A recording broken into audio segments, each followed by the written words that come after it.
माननीय सदस्यहरू, अब सम्माननीय प्रधानमन्त्री केपी शर्मा ओलीलाई नेपालको संविधानको धारा 76 को उपधारा 4 बमोजिम प्रतिनिधि सभाबाट विश्वासको मत प्राप्त गर्न प्रतिनिधि सभा नियमावली 2079 को नियम 155 को उपनियम 4 बमोजिम वक्तव्य सहित प्रस्ताव प्रस्तुत गर्न अनुमति दिन्छु।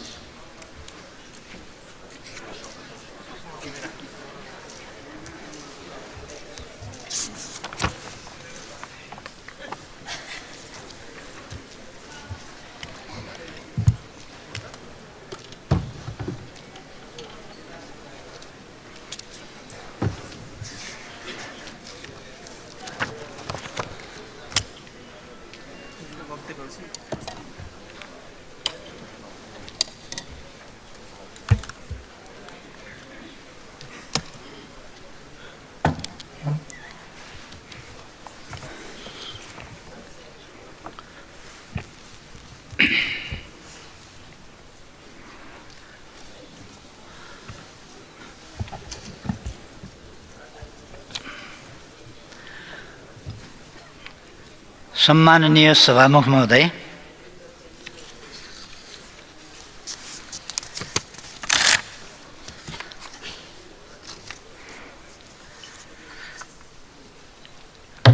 सर्वप्रथम त म यस गरिमामय सदन मार्फत देश र जनताका निम्ति आफ्नो अमूल्य जीवन अर्पण गर्ने ज्ञात अज्ञात शहीदहरूको विशेष स्मरण गर्दै ती सम्पूर्ण वीर वीराङ्गनाहरूप्रति हार्दिक श्रद्धाञ्जली अर्पण गर्दछु। देशलाई विकास र समुन्नतिको दिशामा अघि बढाउने शहीदहरूका महान सपनालाई साकार पार्ने दृढ सङ्कल्प पनि गर्दछु। साथै यस राष्ट्रको जीवनमा अमूल्य योगदान दिने पुष्पलाल, बीपी कोइराला, गणेशमान सिंह र मदन भण्डारी लगायत सम्पूर्ण अग्रजहरूप्रति उच्च सम्मान व्यक्त गर्दछु। आज आदरणीय नेता बीपी कोइरालाजीको 42औं स्मृति दिवस पनि हो। यस घडीमा म उहाँप्रति हार्दिक श्रद्धासुमन अर्पण गर्न चाहन्छु। नेपाली समाजको परिवर्तन र रूपान्तरणमा उहाँले पुर्याएका योगदानहरूको सम्मान गर्दछु र उहाँप्रति अत्यन्तै आदरभावका साथ श्रद्धाञ्जली अर्पण गर्दछु। सभामुख महोदय, मनसुन सुरु भए यता मुलुक बाढी पहिरो लगायत प्राकृतिक विपदको भीषण चपेटामा परेको छ। धनजनको व्यापक क्षति भएको छ।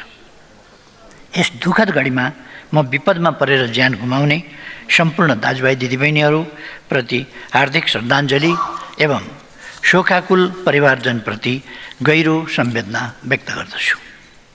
साथै सम्पूर्ण घाइतेहरूको शीघ्र स्वास्थ्य लाभको कामना गर्दछु। सरकारले उद्धार, उपचार तथा राहतमा विशेष ध्यान दिइरहेको छ। सरकारले उद्धार उपचार पहिलेदेखि भएका क्षतिका सम्बन्धमा पनि ध्यान दिएर काम सुरु गरेको छ। जस्तो जाजरकोट केन्द्र बनाएर गएको भूकम्पको सन्दर्भमा दोस्रो तेस्रो किस्ता दिन बाँकी रहेको, त्यस सन्दर्भमा पनि अहिले सरकारले काम अगाडि बढाएको छ र आगामी दिनमा त्यस्ता दुर्घटना हुन नदिन र भइहाले तुरन्त उद्धार उपचार तथा राहतमा खटिन राज्यका निकायहरूलाई सतर्क र तयारी अवस्थामा राखेको पनि यस गरिमामय सदनलाई जानकारी गराउँदछु। सभामुख महोदय, आज परिस्थिति भिन्न भएको छ। पुरानो सरकारका ठाउँमा नयाँ सरकार बनेको छ।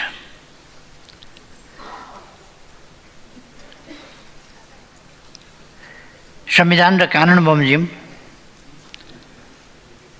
म यस सदनबाट सदनको बहुसङ्ख्याबाट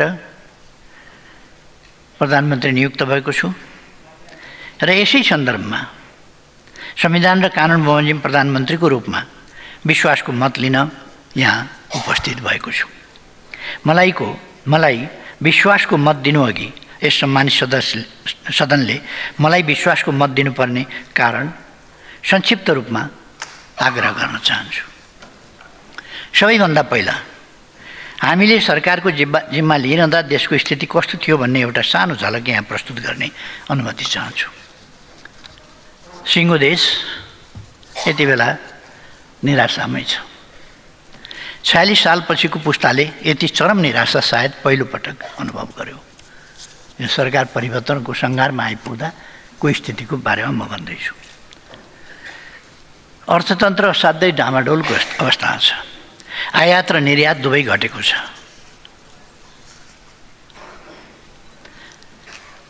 ₹1422 अर्ब रुपियाँ राजस्व उठाउने अथवा 14 खरब 22 अर्ब रुपियाँ राजस्व उठाउने लक्ष्य राखेकोमा त्यसको जम्मा बढीमा तानतुन गर्दा पनि 76% मात्र सङ्कलन हुन सक्यो, जबकि निकट विगतमा लक्ष्यभन्दा राजस्व जहिले बढी उठ्ने गरेको थियो। अहिले ब्याङ्कहरूमा पैसा थुप्रिएको छ। कहिले यस बिचमा यसअगाडि कहिले तरलताको चरम अभाव देखियो। यति बेला तरलता काफी छ, ब्याङ्कमा पैसा थुप्रिएको छ, ब्याज दर पनि न्यून छ, तर पनि लगानी गर्न तत्पर हुने व्यवसायी छैनन्। कर्जा विस्तार घटेको घटै छ, कोही कर्जा लिन तयार भइरहेको छैन। गएको वर्ष जम्मा 5% को हाराहारीमा मात्र कर्जा विस्तार भयो, जबकि नेपाल राष्ट्र ब्याङ्कले लिएको कर्जा विस्तारको लक्ष्य नै 11.5% थियो। यो अत्यन्त न्यून हो। त लक्ष्य 11.5% भएकोमा विस्तार चाहिँ 5% मात्रै भयो। ऋण लिएर तिर्न नसकेका कारण कालो सूचीमा पर्नेको सङ्ख्या बढ्दो छ। बजारमा माग घटेको छ। व्यवसायीहरूले सहयोग र प्रोत्साहन पाउनुको साटो सरकारी निकायबाटै अनावश्यक दुख पाएको गुनासो गरेकै छन्। सरकार स्टन्टबाज भयो, सरकारले थुन्ने अनि सुन्ने काम गर्यो भन्ने जस्ता गुनासा बोकेर सरकारी निकाय धाउँदै निजी क्षेत्रले आफ्नो व्यवसायमा काम गर्ने फुर्सद नै पाएन। यस्तो लाग्छ घटेको बजार माग र सरकारी तौर तरिकाका कारण उद्योगी व्यवसायीहरू मरिच झैँ चाउरिएका छन्। विकास निर्माणका काम लथालिङ्ग छन्। करिब 60 लाखभन्दा बढी जनता निरपेक्ष गरिबीको भुङ्ग्रोमा पिल्सिरहेका छन्। भ्रष्टाचारले सीमा नआएको छ। त्रिभुवन अन्तर्राष्ट्रिय विमानस्थलमा विदेश जान लामबद्ध युवा युवतीहरूको भिड देखिन्छ। युवा पुस्ता विदेशिदा उच्च शिक्षा अध्ययन गराउने शिक्षण संस्थाहरूले अभूतपूर्व सङ्कटको सामना गरिरहेका छन्। मलाई सबैभन्दा डर लागेको कुरा देशप्रति आम जनताको भरोसा टुटेको स्थिति, तिनको मनोबल नराम्ररी गिरेको अवस्था। देशमा व्याप्त यही गहिरो निराशा हटाउन, जनतामा आशा र उत्साहको सञ्चार गर्न अनि देशलाई तीव्र आर्थिक वृद्धिको दिशामा लैजान अहिलेको सरकार बनेको हो। यसमा सबै स्पष्ट हुनुभयो हुन्छ। जनतामा भरोसा जगाउने गरी काम गर्न हाम्रो सरकारका मुख्य 5 वटा प्राथमिकता रहेका छन्। पहिलो प्राथमिकता, थालेको काम सक्ने। एउटा चर्चित अङ्ग्रेजी भनाइ छ, WIP अर्थात् वर्क इन प्रोग्रेस। हाम्रो विकास निर्माणको काम पनि सधैँ यस्तै भइरहेको छ। जहिल्यै काम भइरहेको हुने तर कहिल्यै नसकिने। म एउटा उदाहरण पेश गर्छु। आर्थिक वर्ष 2065-66 मा कालीकोट जिल्लाको खुलालुदेखि हुम्ला जिल्लाको सलिलासम्म 123 किलोमिटर सडक कालोपत्रे स्तोन्नति गर्ने एउटा आयोजना सुरु भयो 65-66 मा। गएको केही दिन अघि म रिपोर्टहरू हेर्दै थिएँ। विगतका 16 वर्षमा यस आयोजनाको भौतिक प्रगति जम्मा 15% पुगेको रहेछ। अझ मलाई उदेक लागेको कुरा के भने, यो आयोजना सम्पन्न गर्नुपर्ने निकायले तयार पारेको रिपोर्टमा आयोजना सम्पन्न गर्नुपर्ने मिति यकिन भइ नसकेको भनेर लेखेको रहेछ। एकातिर राष्ट्रिय गौरवको आयोजना भन्ने, तर वर्षभरिमा 1% प्रगति पनि हासिल नगर्ने, कहिलेसम्म सक्छु भनेर टुङ्गो समेत लगाउन नसक्ने आयोजनालाई राष्ट्रिय गौरवको आयोजना चाहिँ भनिरहने। यस्तो विकासको मोडल बोकेर हामी समृद्धिको गफ गरिरहेका छौँ। म सिङ्गो देशलाई भन्न चाहन्छु, अब हामी विकासको मामिलामा देखिएको यस्तो अनुशासनहीनताको अन्त्य गर्दछौँ। सबै मन्त्रालय अन्तर्गत अहिलेसम्म सुरु भएका सबै परियोजनालाई समयमै सम्पन्न गर्नेमा हाम्रो सम्पूर्ण शक्ति केन्द्रित गर्छौँ। यो सरकार काम भइरहेको छ भन्न होइन, थालेको काम सकियो भनेर सुनाउन आतुर छ। यसका लागि हामी मुख्यतः 4वटा काम गर्नेछौँ। पहिलो, क्षमता वृद्धि। नेतृत्वको हिसाबले मन्त्री परिषद र सम्पूर्ण मन्त्रालयको क्षमता वृद्धि गर्नु मेरो दायित्व हो। कहिलेकाहीँ मनसाय गलत नभए पनि काम गर्ने तौर तरिका नजानेर हामी परिणाम निकाल्न नसक्ने रहेछौँ। त्यसैले आफ्नो मन्त्रालयको कामलाई कसरी व्यवस्थित गर्ने, कामको प्रगति भयो या भएन त्यसको मूल्याङ्कन कसरी गर्ने, आफ्नो मन्त्रालयको मुख्य प्रगति सूचक की पर्फर्मेन्स इन्डिकेटर कसरी तय गर्ने, त्यसको रेकर्ड कसरी राख्ने, अलाइन कसरी गर्ने, बजेटको मोनिटरिङ कसरी गर्ने भन्ने कुरामा अध्यावधिक गराउन विशेष व्यवस्था गर्नेछु। दोस्रो, मूल्याङ्कन। हामी खर्च गर्ने क्षमता बढाउनेछौँ। एउटा समस्या के पनि भइरहेको छ भने बजेट छुट्याइन्छ, रकम छुट्याइन्छ, योजना राखिन्छ, तर खर्च हुँदैन र योजनाहरू अधुरा छुट्छन्। त्यसकारण हामी खर्च गर्ने क्षमता, पुँजीगत खर्च गर्ने क्षमता बढाउनेछौँ। काम गर्ने र काम नगर्नेका बीचको फरक छुट्याउन सुरु गर्नेछौँ। काम गर्नेहरूले मुद्दा खेप्नुपर्ने, तर काम नगर्नेहरू स्वच्छ छविको भएर रिटायर्ड हुने स्थितिको अन्त्य गर्नेछौँ। तोकिएको लागत, समय, परिणाम र गुणस्तरको काम सम्पन्न नगर्ने जुनसुकै पक्षलाई यसबाट हुने हानि नोक्सानीका लागि जिम्मेवार बनाई कानुनी कारबाही गर्नेछौँ।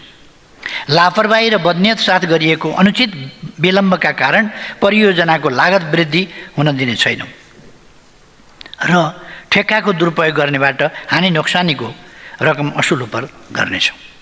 तेस्रो, आवश्यक ऐन संशोधन लगायत कुरामा नीतिगत सुधार गर्नेछौँ। चौथो, निर्माण सम्पन्न गरेर पनि भुक्तानी पाउन नसकेका निर्माण व्यवसायीहरूको समस्या तत्काल समाधान गर्नेछौँ। सम्माननीय सभामुख महोदय, बिहान उठेदेखि राति नसुतेसम्म हामी आयातित सामग्री प्रयोग गरिरहेका हुन्छौँ। सामान्य कुरामा पनि हामी आत्मनिर्भर छैनौँ। म सानो उदाहरण पेश गर्न चाहन्छु। म प्रधानमन्त्रीमा नियुक्त भएपछि विभिन्न क्षेत्रका धेरै व्यक्तिहरू शुभकामना एवं बधाई दिन आउनुभयो। आउँदा सबैसँग फुलमाला र खादा हुने नै भयो। यसो तथ्याङ्क हेर्छु, बितेका केही आर्थिक वर्षहरूमा मात्र हामीले करोडौँ रुपियाँको फुल आयात गरेका रहेछौँ। साधारणतया रोपेको 2 महिनादेखि फुल फुल्न थाल्छ। हाम्रो प्रकृति यस्तो छ, ठाउँअनुसारको विभिन्न रङ, जात र प्रकारका फुल फुल्छन्। तैपनि हामी किन हाम्रै देशमा फुल फुलाउँदैनौँ? किन हामी टनका टन फुल आयात गरिरहेका छौँ? फुलको प्रसङ्ग त मैले एउटा साङ्केतिक रूपमा मात्रै यहाँ उठाएको हुँ। यस्ता अनेक चिजहरू। हामी व्यापार असन्तुलनको कुरा गर्छौँ। मलाई त हामी व्यापार नै गरिरहेका छैनौँ जस्तो लाग्छ। गएको आर्थिक वर्षको पहिलो 11 महिनामा 1454 अर्ब रुपियाँको आयात गर्दा हामीले करिब 140 अर्ब रुपियाँको निर्यात गरेछौँ। यो तथ्याङ्क पनि अलिक फरक ढङ्गले बुझ्नुपर्छ। यसमा अरूले बेची मात्र रहेका छन्, हामी चाहिँ किनी मात्र रहेका छौँ। बिक्री नगर्ने, खरिद मात्र गरिरहने पनि व्यापार हुन्छ र अब हामीले व्यापार गर्न सुरु गर्नुपर्छ। आयात प्रतिस्थापन गर्ने र स्वदेशी कच्चा पदार्थमा आधारित उपभोग्य वस्तु उत्पादन गर्ने उद्योगको प्रवर्धन गर्नु यस सरकारको दोस्रो प्राथमिकता हो। यसका लागि अर्थ लगायतका मन्त्रालयसँग समन्वय गरी उद्योग वाणिज्य तथा आपूर्ति मन्त्रालयले 3 महिनाभित्र स्पष्ट मार्गचित्र तयार पार्नेछ। हामी व्यवसाय मैत्री वातावरण तयार पार्नेछौँ। उद्योग व्यवसाय दर्ताका लागि सुरुकै बिन्दुमा सबै प्रकारका स्वीकृतिहरू उपलब्ध हुने व्यवस्था हुनेछन्। निवेदन परेको 7 दिनभित्र स्वीकृति दिने, स्वीकृति दिन नसकिने भए कारण खोली स्वीकृति नहुने जानकारी दिने र समय लाग्ने भए के कारणले कति समय लाग्ने हो सो कुरा खुलाई जानकारी दिने व्यवस्था गर्नेछौँ। निर्धारित समयभित्र स्वीकृति नदिने कर्मचारीलाई सजाय गर्ने व्यवस्था सहितको कानुनी व्यवस्था गरिनेछ। स्टार्टअप, आइटी, हाई ग्रोथ इन्टरप्राइजेसलाई उत्प्रेरित गरी देशभित्र आर्थिक अवसर सिर्जना गर्न अर्थ मन्त्रालयले विद्यमान कानुनी र वित्तीय संरचनाहरूको अध्ययन गर्नेछ। स्टार्टअपहरूलाई प्रोत्साहन एवं सहजीकरणका लागि प्रधानमन्त्री तथा मन्त्री परिषदको कार्यालयले एकद्वार प्रणालीको एक विशेष संयन्त्र तयार पार्नेछ। निजी क्षेत्रलाई ग्रोथ इन्जिन बनाई उत्पादन, उद्योग र सेवा क्षेत्रमा व्यापक लगानी गराउने, उत्पादन बढाउने र रोजगारी सृजना गर्ने काममा केन्द्रित गराउनेछौँ। सहकारीहरूको नियमन गर्नेछौँ, बचत परिचालन गराउनेछौँ। प्राथमिकताका आधारमा राज्यको लगानी स्वास्थ्य, शिक्षा, सुरक्षा, सामाजिक संरक्षण र ठुला पूर्वाधार निर्माण गरी 5 ठाउँमा केन्द्रित गराउनेछौँ। लगानी जुटाउन सरकारले विकास निर्माणको फाइनान्सिङको मोडालिटी परिवर्तन गर्नेछ। सरकारले विकास ऋणपत्रहरू जारी गर्नेछ। सम्मिलित वित्त, सम्पत्ति मुद्रीकरण, ब्लेन्डेड फाइनान्स, एसेट मोबिलाइजेसन जस्ता वैकल्पिक वित्तीय स्रोतको परिचालन गर्नेछ। यस सरकारले देशभित्र भएका सम्पूर्ण स्रोतहरूको कमान्ड गर्छ। देश बाहिरबाट प्राप्त गर्न सकिने स्रोत र साधनलाई आकर्षित गर्छ। हामीसँग स्रोत सीमित छ, तर विकासमा हामीले तीव्र फड्को क्वान्टम लिप मार्नु परेको छ। हाम्रो विकासको ढाँचा, गति र संस्कृति परिवर्तन नगरी भएकै छैन। आफूसँग भएको सीमित स्रोत कहाँ लगानी गर्ने र त्यसबाट कस्तो परिणाम हासिल गर्ने भन्ने कुरामा हामी स्पष्ट हुनुपर्ने बेला आएको छ। त्यसैले आज सरकारको प्राथमिकता यस सम्मानित सदन मार्फत सबैमा स्पष्ट पार्न चाहन्छु। यस सरकारले सूचना तथा प्रविधि, पर्यटन, ऊर्जा, कृषि तथा वन उद्योग र भौतिक पूर्वाधारलाई आर्थिक वृद्धिको प्रमुख संवाहकका रूपमा विकास गर्नेछ। म स्टार्टअप, उद्योगी व्यवसायी, बैंक तथा वित्तीय संस्थाहरूलाई आफ्नो सोच, नवीनता र लगानीलाई यी क्षेत्रमा केन्द्रित गर्न हार्दिक आह्वान गर्दछु। यी प्राथमिकताका 6वटा मन्त्रालय र यससँग सम्बन्धित सरकारी निकायले यी क्षेत्र मार्फत आर्थिक वृद्धि हुने गरी नीति नियम तर्जुमा गर्नेछन्। साथै अर्थ मन्त्रालय र राष्ट्र ब्याङ्क मार्फत आर्थिक तथा मौद्रिक नीतिलाई यसतर्फ परिचालित गराउनेछ। शिक्षा मन्त्रालयले यी क्षेत्रमा आवश्यक जनशक्तिको अभाव हुन नदिन विधागत तथा विषयगत माग र आपूर्तिको तुलनात्मक विश्लेषण गरी राष्ट्रिय जनशक्ति प्रोफाइल तयार गर्नेछ। विषयगत जनशक्ति आवश्यकता आकलनका आधारमा शैक्षिक कार्यक्रम सञ्चालन गर्न सम्बन्धित निकायलाई परिचालित गरिनेछ। कृषि क्षेत्र हाम्रो अर्थतन्त्रको मुख्य अङ्ग हुन सक्छ, तर ठुलो जनसङ्ख्या कृषिमा संलग्न हुने, गरिबी र भोकमरीबाट त्यही कृषिमा संलग्न नागरिक नै पीडित हुने दुःखद अवस्था छ। यस्ता विरोधाभास हटाउनु जरुरी छ। हामी यसको दीर्घकालीन अन्त्य गर्न चाहन्छौँ। प्रविधि र उद्यमशीलताको विकास गरी कृषिमा अल्झिएको जनसङ्ख्यालाई अन्य क्षेत्रमा जान प्रेरित गर्ने र त्यसका लागि अनुकूल वातावरण सिर्जना गर्नेछौँ। उत्पादन र उत्पादकत्व वृद्धि गरी कृषि उपजमा देशलाई आत्मनिर्भर बनाउनेछौँ।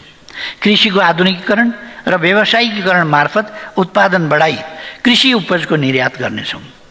अर्थ मन्त्रालय, उद्योग वाणिज्य तथा आपूर्ति मन्त्रालयसँग समन्वय गरी कृषि तथा पशुपन्छी विकास मन्त्रालयले यसमा ठोस कार्यक्रम अघि बढाउनेछ।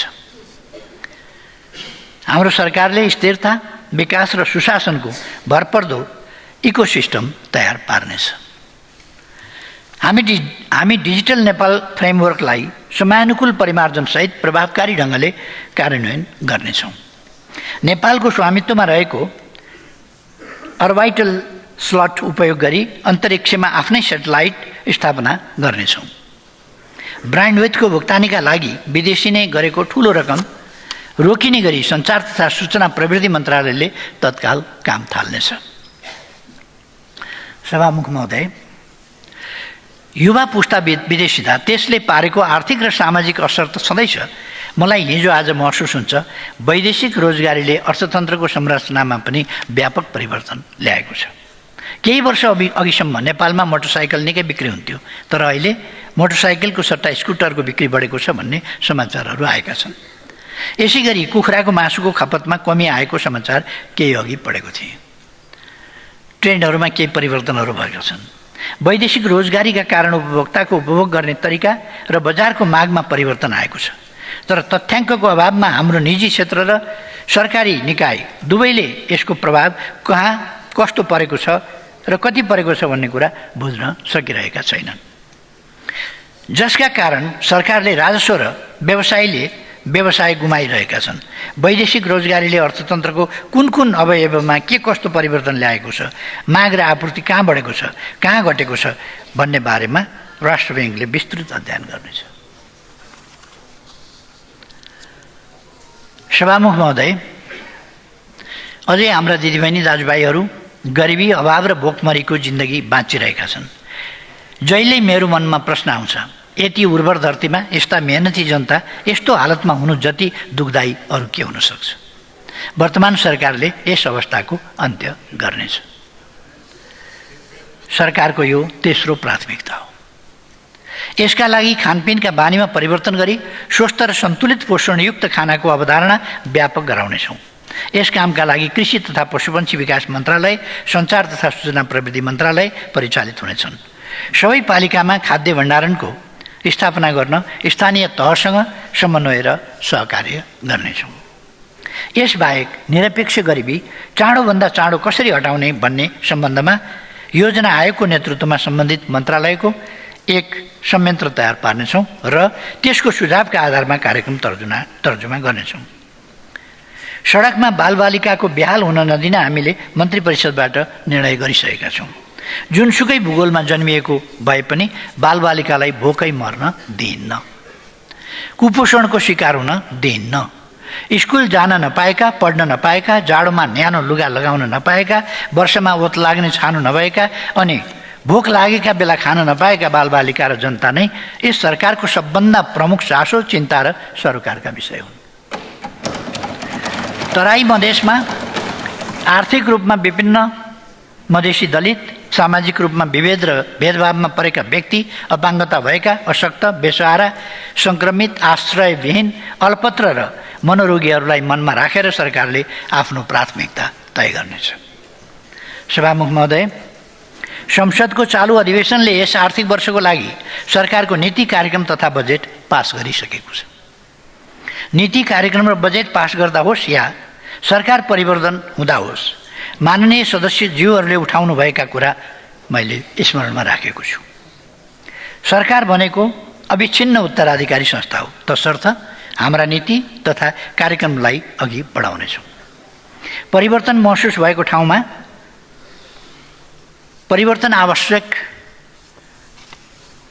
आवश्यक छ भन्ने महसुस भएको ठाउँमा विधि र पद्धतिभित्र रही नीति कार्यक्रम र बजेटलाई परिमार्जित गर्दै परिणाम निकाल्ने गरी सम्पूर्ण संयन्त्र परिचालित गर्नेछौँ। यो नै वर्तमान सरकारको चौथो प्राथमिकता हो। कुरा अलिक अघि पनि उठ्या थिए, चर्कै ढङ्गले पनि उठ्या थिए। म त्यतापट्टि जान चाहन्न, तर एउटा कुरा खुलस्त भन्न चाहन्छु, दुनियाँका अगाडि दुनियाँले सुन्ने गरी भन्न चाहन्छु। भ्रष्टाचार गर्दैनौँ, भ्रष्टाचार सहन्नौँ, कसैलाई भ्रष्टाचार गर्न दिन्नौँ।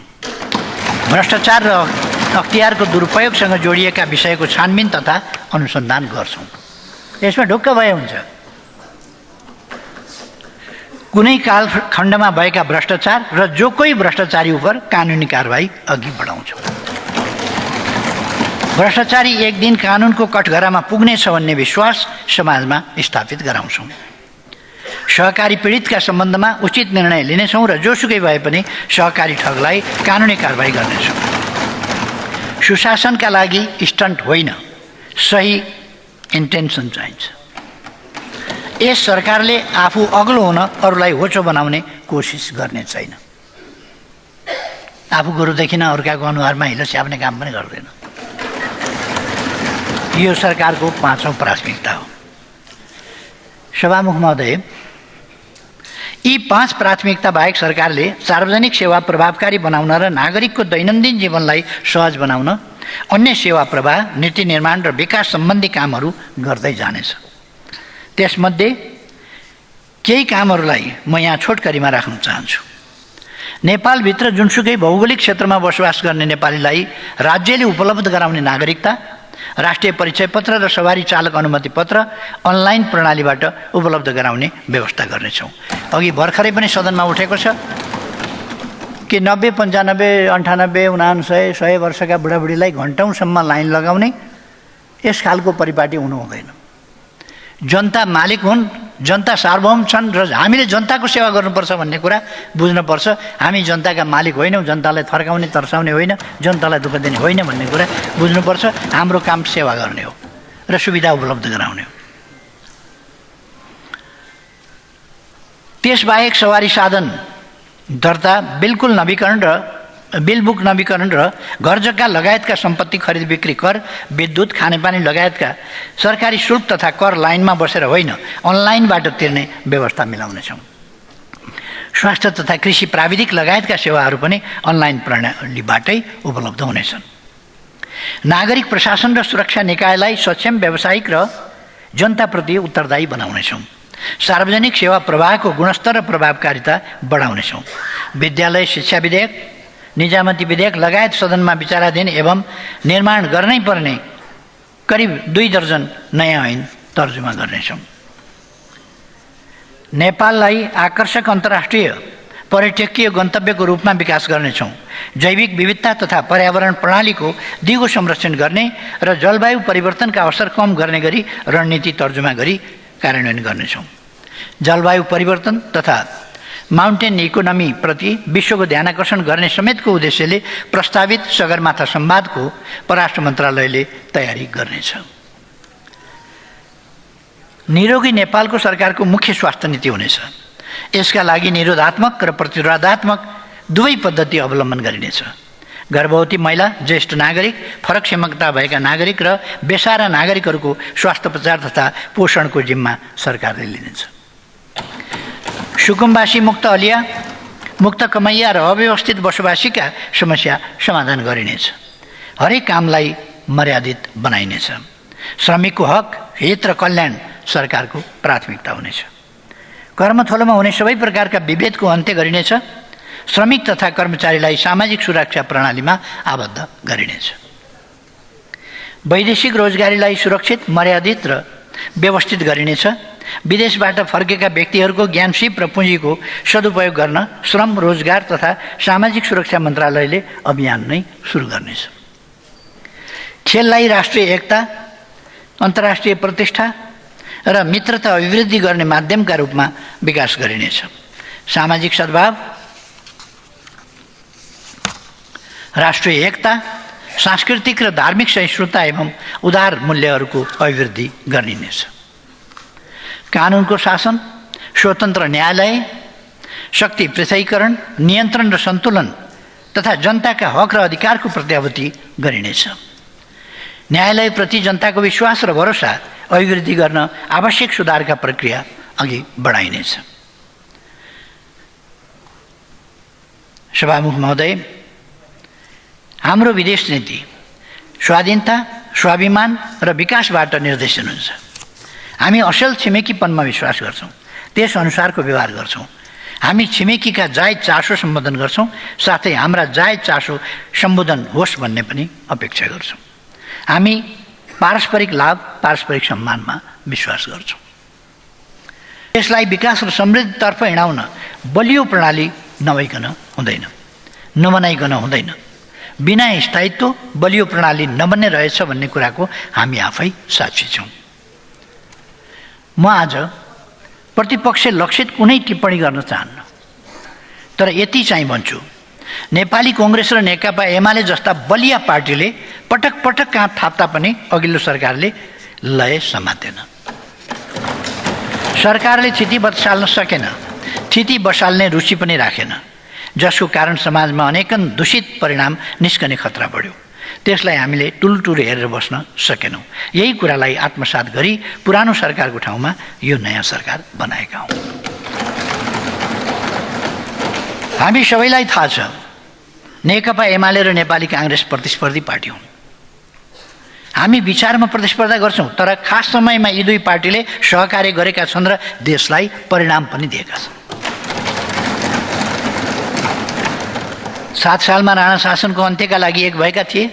46 सालमा निरङ्कुश राजतन्त्र र पञ्चायत फाल्नका लागि एक भएका थिए। 62-63 देशमा फैलिएको शस्त्र हिंसाको आगो निभाउन र राजतन्त्र फाल्न एकमत भएका थिए। त्यसैको जगमा अरू शक्तिलाई साथमा लिँदै यी दुई पार्टीले संविधान निर्माणको नेतृत्व गरे। यसपटक फेरि हामीले 7 बुँदे सहमति गरी सहकार्यको थालनी गरेका छौँ। नेकपा एमाले र नेपाली काङ्ग्रेस बीच भएको त्यो 7 बुँदे सहमति जस्ताको तस्तै यस सम्मानित सदनलाई जानकारी गराउने अनुमति चाहन्छु। 7 बुँदे सहमति यस प्रकार छ। 1. आम जनताको चाहना बमोजिम राष्ट्रिय हितको रक्षा गर्न, भ्रष्टाचार नियन्त्रण गरी मुलुकमा सुशासन कायम गर्न, राष्ट्रको विकास निर्माण अभियानलाई तीव्रता दिन, राजनीतिक स्थिरताका लागि अन्य राजनीतिक दललाई समेत सहभागी गराई संविधानको धारा 76(2) अन्तर्गत राष्ट्रिय सहमतिको सरकार निर्माण गर्ने। 2. राष्ट्रिय सहमतिको सरकारले संविधान प्रारम्भ भए पश्चात अभ्यासमा देखा परेका सबल पक्ष र दुर्बल पक्ष तथा जटिलताको समीक्षा गरी राजनीतिक स्थायित्वको लागि संविधानमा आवश्यक संशोधन र तदनुकूलको कानुन निर्माण गर्ने विषयलाई प्राथमिकता दिने। 3.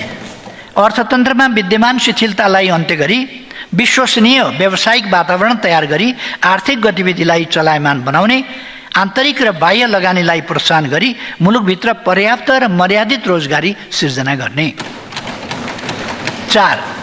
राष्ट्रिय सहमतिको सरकारको नेतृत्व सरकार गठन भएको मितिले 2 वर्षसम्म नेकपा एमालेका अध्यक्ष केपी शर्मा ओलीले र त्यसपछि 84 मङ्सिरमा हुने आम निर्वाचनसम्म नेपाली काङ्ग्रेसका सभापति माननीय श्री शेरबहादुर देउवाले गर्ने।